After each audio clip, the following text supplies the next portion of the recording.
The fastest way to discover who someone really is to give them power and an audience. I learned that lesson the moment a glass of red wine hit my chest. The room went silent for half a second. Then came the laughter, soft at first, polite, controlled. The kind of laughter wealthy people use when they want to enjoy a humiliation without looking cruel. Red wine dripped from my jacket, down my shirt, and onto the polished marble floor of the Grand Meridian Hotel in downtown Manhattan. More than 300 guests had gathered for what the business media was already calling the deal of the year. Cameras flashed, investors whispered, executives exchanged amused glances. And standing directly in front of me, holding the empty wine glass in her hand, was my wife, Victoria Hayes. She smiled as if she had just delivered the perfect punchline. "Oops," she said. "I guess expensive rooms make me nervous." A few people chuckled.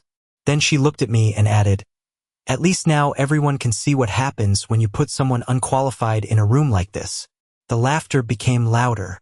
I could feel hundreds of eyes watching me, waiting for a reaction, waiting for anger, waiting for embarrassment, waiting for me to prove exactly what Victoria had spent years telling everyone I was.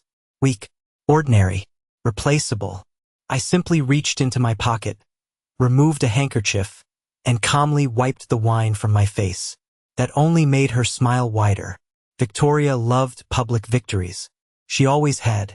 The massive screens behind her displayed the logo of Hayes Strategic Holdings beside the words $800 million acquisition.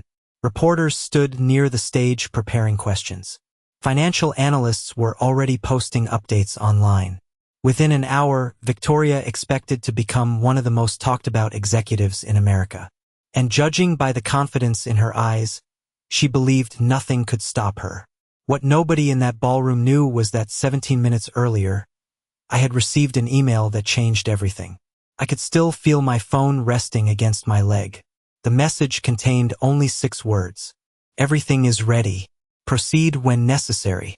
It had arrived from Olivia Grant, a corporate attorney who had spent the last 6 months helping me prepare for a day I never thought would come. A day that had started long before Victoria poured wine on me. Long before this acquisition. Long before she began introducing me as an afterthought at business dinners. But none of that mattered yet. Timing mattered. Patience mattered. So I stayed silent.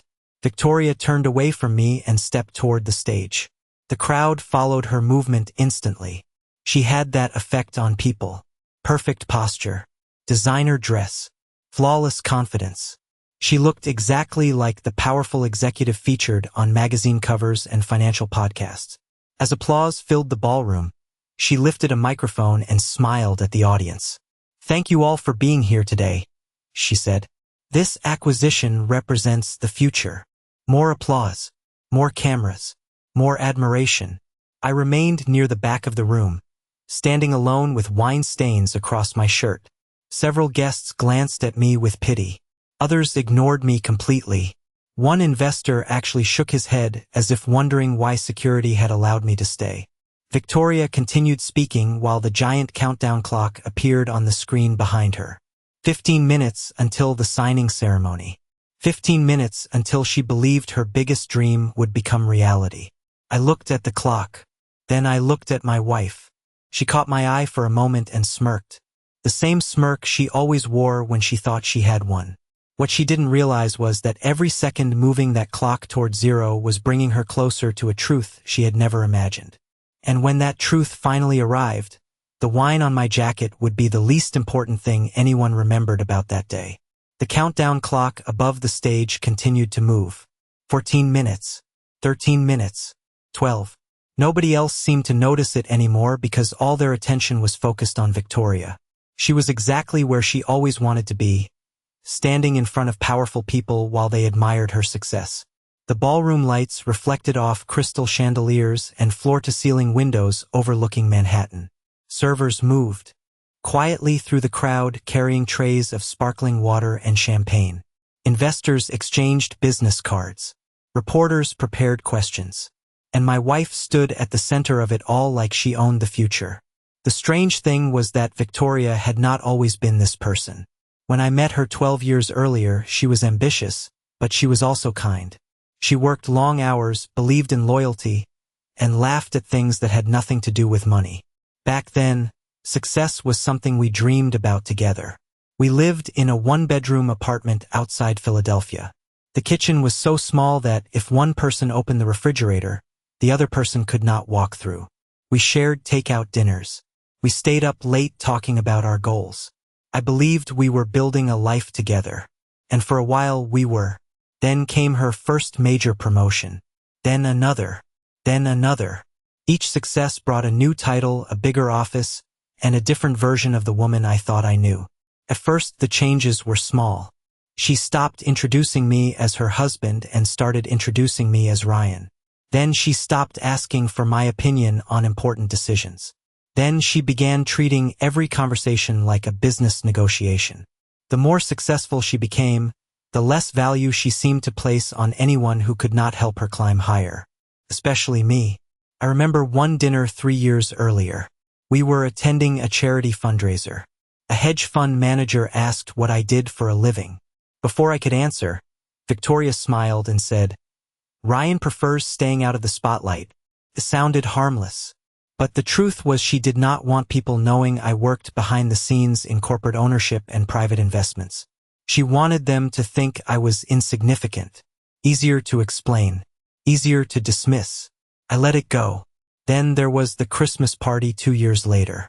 One of her colleagues assumed I was part of the hotel staff and asked me to bring him a drink. Before I could respond, Victoria laughed. Actually laughed. Not because the situation was funny, because correcting him would have required acknowledging me. That night she apologized and blamed the champagne. I accepted it. Looking back, I should not have. The warning signs were everywhere. I simply refused to see them. The crowd erupted into applause as Victoria finished another speech segment. The sound pulled me back to the present. 11 minutes remained on the clock. I noticed Daniel Mercer near the stage. Officially, he was chairman of the board. Unofficially, he was one of the few people in the room who knew the truth. Our eyes met briefly. He gave a nearly invisible nod. Everything was still on schedule. I checked my phone. No new messages. No missed calls. Just the email from Olivia sitting at the top of my inbox. Everything is ready. Proceed when necessary. Victoria stepped down from the stage and began greeting investors. People surrounded her immediately. Congratulations. Handshakes. Smiles. Promises of future partnerships. She looked happier than I had seen her in years. Then she spotted me standing alone near one of the marble columns. For a second, her expression changed. Not guilt. Not regret. Annoyance. As if my presence was distracting from the image she wanted the world to see. She walked toward me carrying another glass of wine. "You are still here?" she asked quietly. "Interesting." I smiled politely. "It is an important night." She glanced at the stain still visible on my jacket. "You should have gone home." Then she leaned closer and lowered her voice. "Some people belong in rooms like this. Some do not." She turned and walked away before I could answer. 10 minutes remained on the clock. Around us, nobody realized the entire future of the acquisition depended on a signature that had not yet been given. And the one person they all overlooked was the only person who could give it. 10 minutes on the clock felt like both an eternity and a heartbeat. Around me, the ballroom buzzed with confidence. Investors discussed projected returns. Executives talked about expansion plans. Reporters rehearsed questions they planned to ask Victoria after the signing. Every conversation carried the same assumption. The deal was already done. All that remained was the ceremony. I stood quietly near the marble column and watched them celebrate a future that did not exist yet. The truth was hidden inside a stack of documents sitting in a private conference room 2 floors above us. Most people believed Hayes Strategic Holdings was purchasing control of a major technology platform. That part was true. What they did not know was that the ownership structure behind the transaction was far more complicated than the public filings suggested. Victoria had spent nearly a year negotiating this acquisition. She had flown thousands of miles, attended countless meetings, and appeared on financial news programs explaining her vision. She thought she was building an empire, but she had never asked the one question that mattered most. Who actually controlled the company she was trying to acquire? That question had remained unanswered because the answer was inconvenient. 3 years earlier, after the death of my grandfather, I inherited a series of private trusts and ownership interests that very few people knew existed. The structure was intentionally quiet. No headlines, no publicity, no interviews, just ownership. Real ownership. The kind that gave you influence without attention. The kind that allowed you to sit unnoticed while other people competed for status. At first, I never intended to become involved. I was content remaining behind the scenes. But then I started noticing strange things. Certain proposals reaching the board. Certain asset transfers. Certain decisions that seemed designed to benefit executives more than shareholders. Eventually, those concerns led me to take a more active role. That was when I discovered something that surprised even me. The company Victoria was trying to buy ultimately answered to a parent organization. And through a series of trusts and controlling interests, I owned the majority of that parent organization. I still remembered the day Olivia explained it to me. We sat in a conference room overlooking the Hudson River. She placed a folder on the table and said, "Ryan, legally speaking, the final authority belongs to you." I thought she was exaggerating. She was not. Every review confirmed the same conclusion. The acquisition could not close without approval from the controlling owner. Approval from me. The irony would have been funny if it were not so painful. While Victoria spent years treating me like someone beneath her, she never realized she was negotiating with assets I controlled. She never bothered to look closely enough. A burst of applause pulled me back to the present. 9 minutes remained. Victoria was shaking hands with a group of institutional investors. Her smile was flawless. Her confidence appeared unshakable. Across the room, Daniel Mercer checked his watch. Then he looked toward me again. Another small nod. Everything remained on schedule. My phone vibrated. A new message from Olivia appeared. Conference room secured. Legal team ready. I typed a short reply. Understood. For a moment, I considered how different things might have been if Victoria had simply treated me like a partner. Not a business partner. A life partner. None of this was inevitable. There had been countless opportunities to choose respect over arrogance, loyalty over image, gratitude over ambition. Instead, every year she moved further away from the person I married. And tonight, surrounded by admiration and attention, she seemed determined to move even further. 8 minutes remained. The lights dimmed slightly as event staff prepared the stage for the official signing ceremony. Guests began moving toward their seats. Camera operators adjusted their positions. The energy in the room shifted. Excitement grew stronger. Anticipation spread through the crowd. Victoria stepped back onto the stage and accepted another round of applause. She looked out at hundreds of faces filled with admiration. Then her eyes found me near the back of the ballroom. For a brief second, our gazes locked. She smiled again, confident, certain, victorious. She still believed she was moments away from the greatest achievement of her career. What she did not know was that the most important signature in the building belonged to the man she had spent years overlooking. And in less than 8 minutes, everyone in that ballroom was going to find out. 7 minutes remained. The ballroom lights narrowed toward the stage as event staff finalized every detail of the ceremony. Large screens displayed financial projections, acquisition milestones, and photographs celebrating Victoria's rise through the corporate world. The audience watched with admiration. To them, this was the story of a visionary executive reaching the peak of her career. They did not know how much of that story had been carefully edited. Victoria stood near the center of the stage speaking with reporters. Every answer sounded polished. Every smile appeared effortless. She knew exactly how to command attention. Watching her now reminded me of another night years earlier, long before private jets, board meetings, and magazine interviews became part of her life. We were sitting in our tiny apartment after midnight. Rain tapped against the windows. The electricity had gone out in half the building. We ate takeout by candlelight because we could not afford anything else. Victoria had looked at me and said, "One day we will have enough money that none of these problems will matter." Back then, I believed she meant we would face that future together. Somewhere along the way, the word "we" disappeared. Everything became about her future, her success, her reputation, her image. The transformation happened slowly enough that it almost felt normal. One compromise at a time.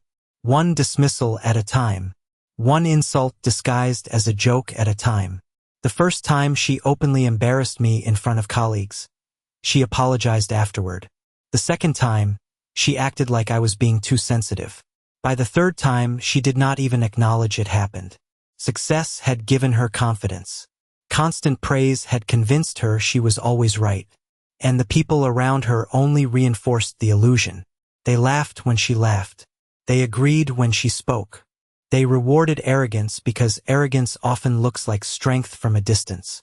A voice interrupted my thoughts. "Ryan." I turned and saw Olivia Grant approaching from the side entrance. She carried a slim leather folder beneath her arm. Her expression remained calm, professional, and unreadable. "Everything is prepared," she said quietly. "The final documents have been reviewed twice." I nodded. "Any issues?" "None." She glanced toward the stage. "They still have no idea." That was not surprising. The acquisition team had spent months focused on negotiations, financing, and public relations. They never imagined the obstacle standing in front of them had been attending every major event as the chief executive's husband. Olivia offered a small smile. "You still have a choice, Ryan." I knew exactly what she meant. Legally, I could approve the transaction. I could sign the documents, allow the acquisition to proceed, and walk away. The deal itself was financially sound. The business case made sense. But every decision carries consequences beyond spreadsheets. The issue was no longer the acquisition. The issue was trust, respect, character, things that could not be measured in quarterly earnings reports. "I know," I said. Olivia studied me for a moment, then nodded and returned toward the conference area. 6 minutes remained. Across the room, Victoria accepted congratulations from another group of investors. One of them pointed in my direction. I watched as she briefly glanced over. Then she laughed and shook her head as if dismissing whatever had been said. The investor laughed too. I could not hear the conversation, but I did not need to. I had heard versions of it before. The harmless husband. The lucky husband. The husband who benefited from her success. Nobody ever questioned the narrative because Victoria presented it with such confidence. The countdown clock shifted again. 5 minutes. Excitement swept through the ballroom. Guests moved closer to the stage. Camera crews prepared for the signing. Financial news networks connected live broadcasts. The atmosphere felt electric. Victoria stepped behind the signing table positioned beneath the massive screens. The applause that followed nearly shook the room. She looked out at the audience with complete certainty. For her, the story was already finished. The victory was already secured. The future was already hers. But as I looked toward the stage, I realized something important. The most dangerous moment in any person's life is when they stop questioning their assumptions. Because sometimes the person you overlook is the person holding all the cards. And with less than 5 minutes remaining, that lesson was about to become very expensive. For minutes remained. The atmosphere inside the ballroom had shifted from celebration to anticipation. The signing table sat beneath the giant screens like the center of a stage play everyone believed had already reached its happy ending. Victoria took her seat at the table while photographers moved into position. Camera flashes reflected off polished glass and marble surfaces.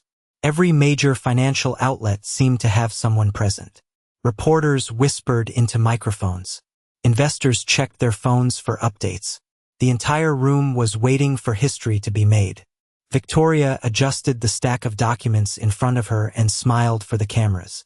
Watching her from across the room, I realized how completely she had convinced herself that success was permanent. She carried herself like someone who believed every victory belonged to her by right. Yet only a few years earlier, she had understood something different. She had understood gratitude. I remembered a conversation from nearly a decade ago. We were driving through heavy rain after she received her first executive promotion. She had reached across the center console, squeezed my hand, and told me she could never have achieved it without my support. That woman had disappeared a long time ago, somewhere between promotions, awards, interviews, and growing influence. She began surrounding herself with people who never challenged her, people who applauded everything she did, people who treated confidence as proof of wisdom. Over time, she stopped listening to anyone who disagreed with her, especially me. A master of ceremonies stepped onto the stage and welcomed everyone to the official signing. More applause followed. Victoria stood and delivered another speech about innovation, growth, and the future. The audience loved every word. When she finished, the room erupted again. I noticed several executives exchanging relieved smiles. They thought the difficult part was over. They thought all the negotiations, approvals, and legal reviews had already been completed. They did not realize the final obstacle was still standing quietly near the back wall. My phone vibrated once more. "Olivia, we are ready whenever necessary." I read the message and slipped the phone back into my pocket. Across the ballroom, Daniel Mercer remained near the stage. Unlike everyone else, he was not celebrating. He understood exactly what was about to happen. His expression remained calm, but I could see the tension in his posture. He knew the next few minutes would determine far more than the future of a single transaction. They would expose truths that many people had worked very hard to ignore. 3 minutes remained. Event staff distributed final copies of the agreement to key participants. Victoria accepted her folder confidently. She barely glanced at the pages. Why would she? In her mind, every important decision had already been made. The legal language was just a formality. The signatures were just a ceremony. She looked toward a group of investors and raised her glass slightly in acknowledgement. They smiled back. Then her gaze drifted toward me. For a brief moment our eyes met. I expected nothing. No regret. No apology. No self-reflection. I was not disappointed. She simply offered the same dismissive smile she had worn all evening. The smile of someone who believed she had already won. 2 minutes remained. The lead attorney for the transaction approached the stage carrying the final authorization packet. Conversations quieted immediately. Even the reporters lowered their voices. Everyone sensed the moment was approaching. Victoria placed her hand on the signing folder. Cameras zoomed closer. The giant screens displayed a live image of the table. The crowd watched in complete silence. 1 minute remained. My heart should have been racing. Instead, I felt strangely calm. Months of preparation had led to this exact moment. Every document had been reviewed. Every legal requirement had been verified. Every contingency had been anticipated. Nothing depended on luck anymore. The countdown reached 30 seconds. The attorney opened the final packet. Victoria leaned forward confidently. Around her, executives smiled. Investors relaxed. Reporters prepared their headlines. Then the attorney stopped turning pages. His expression changed. It was subtle but noticeable. He looked down again, then back up. The room remained silent. Finally, he adjusted his glasses and asked a question that instantly erased every smile in the ballroom. "Before we proceed," he said, "where is the controlling owner's signature authorization?" The question hung in the air like a sudden storm cloud. For several seconds, nobody moved. Nobody spoke.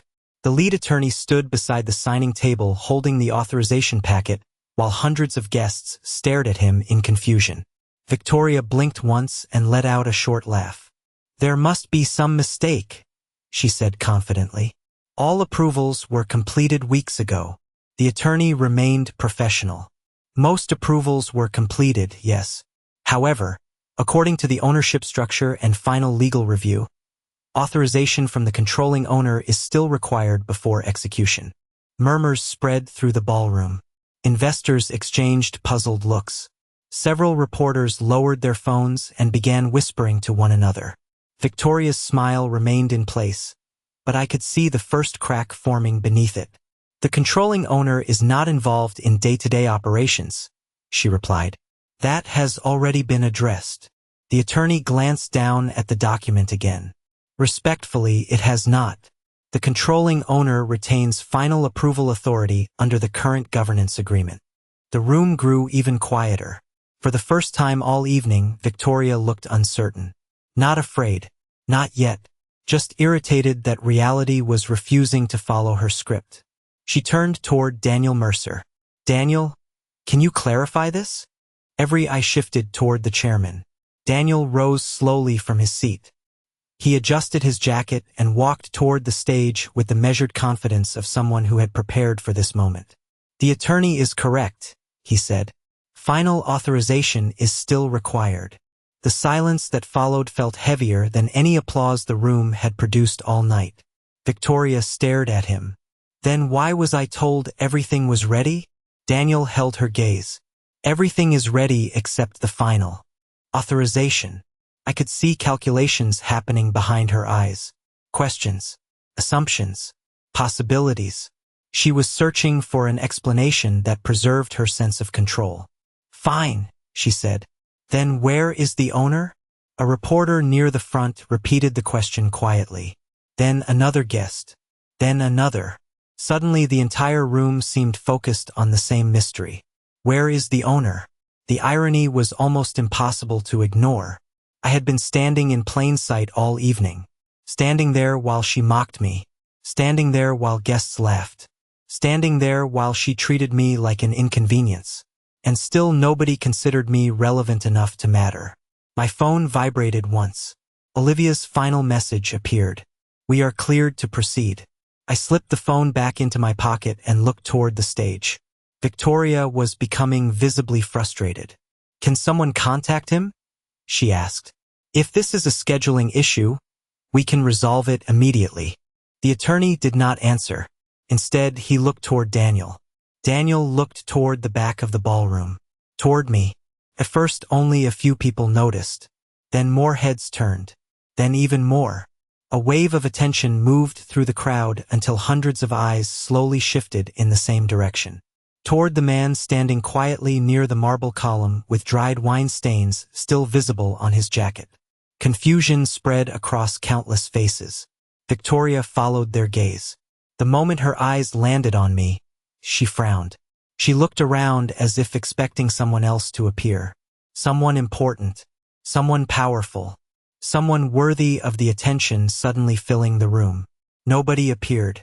There was only me. The same husband she had spent years dismissing. The same husband she had embarrassed less than an hour earlier. The same husband she believed contributed nothing. Daniel finally spoke. His voice was calm and unmistakably clear. The controlling owner is present. A ripple of whispers swept across the ballroom. Victoria looked from Daniel to me and back again. Then she laughed. A nervous laugh this time. This is ridiculous. Nobody joined her. That seemed to surprise her more than anything else. Throughout her career, people always laughed when she laughed. Agreed when she spoke. Followed when she led. But now the room had become cautious. Observant. Curious. Investors watched carefully. Reporters stopped taking notes and simply stared. Even the camera operators appeared frozen. Something important was happening. Everyone could feel it. They just did not understand it yet. Victoria stepped away from the signing table. Enough games, she said. Who is the owner? Daniel's expression never changed. Neither did mine. And as the silence stretched across the ballroom, I realized the room was finally asking the question that should have been asked years ago. Not who had the title. Not who received the applause. Not who stood on stage. But who actually held the power. For a moment, nobody moved. The ballroom seemed frozen between two different realities. In one reality, Victoria Hayes was still the unstoppable executive standing on the edge of an $800 million triumph. In the other, a question had entered the room that nobody could ignore. And questions have a way of destroying certainty. Victoria looked directly at Daniel Mercer. Stop speaking in riddles, she said. Who is the controlling owner? Daniel did not answer immediately. Instead, he stepped aside and gestured toward the back of the ballroom. Every eye followed his movement. The silence became almost uncomfortable. I could hear the faint hum of the air conditioning and the distant sound of traffic beyond the hotel windows. Hundreds of people were staring at me now. Investors, executives, journalists, board members, people who had spent the entire evening treating me like background furniture. Victoria folded her arms. "Ryan?" she said with a confused laugh. "What exactly is happening?" I met her eyes but said nothing. The confusion on her face deepened. She looked around again as though waiting for the real answer to appear. Nobody came. Olivia Grant emerged from the side entrance carrying the leather folder she had been protecting all evening. She walked calmly across the ballroom and stopped beside Daniel. Then she opened the folder and removed several documents. The room watched, in complete silence. "These records were reviewed and verified by outside counsel," Olivia said clearly. "They confirm the current ownership structure and controlling interest." A reporter near the front raised a phone to record. Another followed, then dozens more. Victoria glanced at the documents and frowned. "Why are we discussing ownership structures right now?" Olivia looked directly at her. "Because the transaction cannot proceed without approval from the controlling owner." Victoria's patience was beginning to crack. "Then contact the owner." Olivia paused. "He is already here." The words landed differently this time. Nobody laughed. Nobody whispered. Nobody looked away. Victoria slowly turned toward me again. I could see her mind rejecting the possibility before it could even fully form. "No," she said quietly. "That is not possible." Daniel finally spoke. "Ryan Whitmore is the controlling owner." The sentence seemed to echo through the ballroom. A wave of disbelief swept across the crowd. Several investors exchanged stunned looks. Reporters immediately began typing messages. One camera operator nearly forgot to keep filming. Victoria simply stared at me. "What did you just say?" Daniel repeated himself. "Ryan Whitmore is the controlling owner." She shook her head. No, he is not." Olivia handed a copy of the documents to the lead attorney. Another copy went to Daniel. Then she turned one page toward the audience display team. Seconds later, a legal ownership chart appeared on the giant screens above the stage. The ballroom collectively inhaled. Names of trusts, parent companies, holding entities, ownership percentages. Every line eventually connected to a single name. Ryan Whitmore. My name. Visible to everyone. Impossible to explain away. Victoria looked up at the screen, then back at me, then back at the screen again. The confidence that had carried her through the evening was disappearing piece by piece. "You knew about this?" she asked. Her voice was barely above a whisper. I answered honestly, "Yes." "For how long?" "Long enough." The room remained completely silent. Nobody wanted to interrupt. Nobody wanted to miss what happened next. Victoria took a slow step backward from the signing table. The same table where she had expected to celebrate the greatest victory of her career. The same table where she had believed she controlled the future. Now she was looking at it like a stranger. "Why did nobody tell me?" she asked. Daniel's expression remained calm. The information was available through proper review channels. That answer hurt because it was true. Nobody had hidden the facts. She had simply never looked closely enough. She had assumed she already knew who mattered. And that assumption was about to cost her more than she could imagine. The ballroom no longer looked like a celebration. It looked like a courtroom where everyone had suddenly realized they were listening to the wrong witness. Victoria stood frozen beside the signing table while reporters, investors, and executives stared at the ownership chart displayed across the giant screens. The numbers were undeniable. The legal structure was undeniable. The name at the top was undeniable. My name. For years, people had walked past me without a second glance. Tonight, they were looking at me as though I had appeared from nowhere. The truth was I had always been there. They had simply chosen not to see me. A reporter near the front broke the silence. "Mr. Whitmore, are you saying you control the parent ownership group?" Before I could answer, Olivia stepped forward. The ownership records speak for themselves. The reporter immediately looked back at the screen. Several others began typing frantically into their phones. Headlines were already changing. The story was no longer about an acquisition. The story was about the man nobody knew mattered. Victoria finally found her voice. "Ryan, why would you keep this from me?" The question almost made me laugh. Not because it was funny, because of how backwards it sounded. For years she had stopped asking questions about my work, stopped caring about my opinions, stopped showing any interest in the things that occupied my time. The truth had never been hidden. It had simply never been important to her. Until now. "You never asked," I said calmly. Those 3 words landed harder than any speech could have. Her expression tightened. Around us, people exchanged uncomfortable looks. They remembered the wine. They remembered the jokes. They remembered the way she had spoken to me earlier that evening. What had looked entertaining an hour ago now looked very different.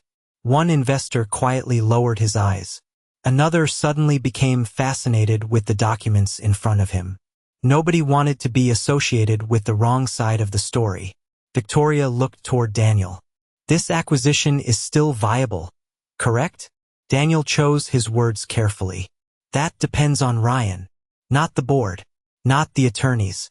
Not the investors. Ryan." The room absorbed that reality one person at a time. I noticed several executives visibly straighten in their seats. The balance of power had shifted, and everyone could feel it. Victoria stepped away from the table and approached me slowly. Her voice softened. "Ryan, we can discuss this privately." For the first time all evening, she sounded less like a chief executive and more like someone realizing control was slipping away. "There is nothing private about tonight," I replied. The cameras were still rolling. The reporters were still watching. The investors were still listening. Everything that happened next would become part of the story. Victoria glanced around the room and seemed to understand that. The certainty that had defined her all evening was gone. In its place was something unfamiliar. Doubt. Olivia opened the authorization folder and placed a final document on the signing table. "This is the controlling owner approval page," she said. "Without this signature, the transaction cannot proceed." The room became silent again. Hundreds of people watched the single sheet of paper resting beneath the ballroom lights. $800 million. Months of negotiations. Years of planning. Countless careers tied to one decision. And only one person in the room could make it. I looked at the document, then at Victoria, then at the audience that had laughed when wine splashed across my jacket. Nobody was laughing now. The question was no longer who owned the company. The question was whether I was willing to approve the future she had spent years building. And for the first time that night, Victoria seemed genuinely afraid of the answer. The entire ballroom waited for my decision. Nobody checked their phones anymore. Nobody whispered. Nobody looked away. The approval document rested on the signing table beneath the bright lights. And for the first time all evening, every person in that room understood where the real authority had been all along. Victoria stood only a few feet away from me. The confidence that had once filled her voice was gone. In its place was uncertainty. Not because of the money. Not because of the headlines. Because she had suddenly realized how badly she had misjudged the person standing in front of her. For several long seconds, I said nothing. I simply looked around the room. I saw investors who had laughed earlier. Executives who had ignored me. Reporters who had spent the evening focusing on the wrong story. Then I looked at Victoria, the woman I had once shared dreams with, the woman who used to believe success meant building a future together. Somewhere along the way, she had stopped seeing people and started seeing status. She measured worth by titles, influence, and public recognition. And because of that, she never noticed the things that mattered most. Respect, loyalty, character. "Ryan," she said quietly, "we can fix this." The words hung in the air. Maybe she believed them. Maybe she wanted to believe them. But some things cannot be repaired in a single conversation. Trust is one of them. I walked toward the signing table. Camera flashes immediately filled the ballroom. Reporters leaned forward. Investors watched carefully. Olivia handed me the authorization page. I read it one final time, not because I needed to, but because I wanted everyone to understand that decisions of consequence deserve thought. Then I placed the document back on the table. The room seemed to stop breathing. Victoria stared at me. Daniel watched silently. Even the reporters forgot to type. "This acquisition is a good deal," I finally said. Confused expressions appeared across several faces. That was not the answer they expected. The employees deserve stability. The shareholders deserve growth. The business deserves an opportunity to succeed. Relief flashed briefly across Victoria's face. She thought she understood where I was going. She was wrong. "But leadership is not about winning rooms," I continued. "It is about how you treat people when there is nothing to gain from them." Nobody moved. Nobody spoke. For years, I watched people confuse visibility with value. They assumed the loudest person held the most power. They assumed the person on stage mattered more than the person standing quietly in the back. Tonight proved otherwise. I picked up the pen. Victoria's eyes widened. The room leaned forward collectively. Then I signed the authorization page. A wave of surprise moved through the ballroom. The acquisition would proceed. The company would move forward. The deal was approved. But that was not the end of the story. I handed the document back to Olivia and turned toward Victoria. "The transaction is approved," I said calmly. "Our marriage is not." The relief vanished from her face instantly. No anger followed. No shouting. No dramatic confrontation. Just silence. Sometimes silence says more than any argument ever could. I removed the wine-stained jacket that had remained on my shoulders all evening and placed it over my arm. Then I looked around the ballroom one final time. Earlier that night, people had laughed when they thought I was powerless. Now nobody laughed at all. I thanked Daniel, thanked Olivia, and started walking toward the exit. Behind me, the acquisition would continue. The cameras would keep rolling. The headlines would spread across the country before sunrise. But for me, the most important part of the evening had nothing to do with $800 million. It was the reminder that true power does not need attention. It does not need applause. And it certainly does not need to prove itself to people who only value appearances. As the doors closed behind me, I felt lighter than I had in years. Not because I had won, because I no longer needed to stay where I was not respected. Thank you for listening to this story. If you enjoyed it, please like the video, subscribe to the channel, and follow for more stories like this.